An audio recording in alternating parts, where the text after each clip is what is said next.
people in power. And someone has to see that, unmask it, call it what it is, theft, and lawyers are in a position to do that. So it's a tool like any other tool. I don't think it's the only tool, and I don't think it's the most important tool. But for people who happen to have a facility for manipulation of language, it's one way that you can contribute. And I think particularly in the United States, because we're a pluralistic country and so much of the grabbing is masked, law is an ideological system that justifies the way things are. The whole structure of things like private property makes it seem inevitable that the way things are the way it's always going to be. And so law becomes a place where we have to fight that ideological part of the fight. But that's not the biggest part. It's important, but it's not the biggest part.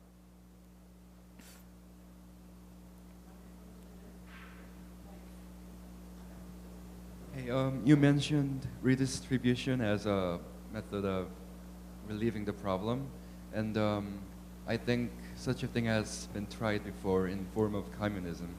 And how would you argue that the what you're thinking as redistribution wouldn't take the same form as communism and be better than that?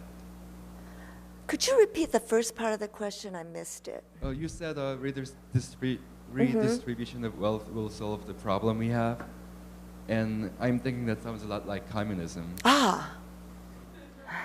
Just saying. Okay.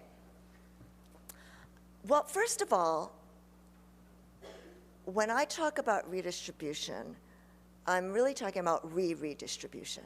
In other words, we have a structure now that takes from some and advantages others, right? So for instance, I'm guessing that many of you are renters. We have a tax system that disadvantages renters and favors homeowners. That is, the government will pay you basically to buy a house. All right.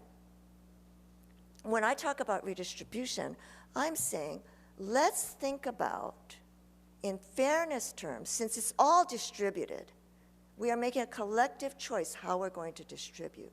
In fairness terms, let's talk about a distribution system that's more equitable. So it's interesting to me when we have a system that distributes upward to the wealthiest, like the Bush tax cuts. That's not redistribution, bad, redistribution, bad. But when I say, let's do something to put money in the pocket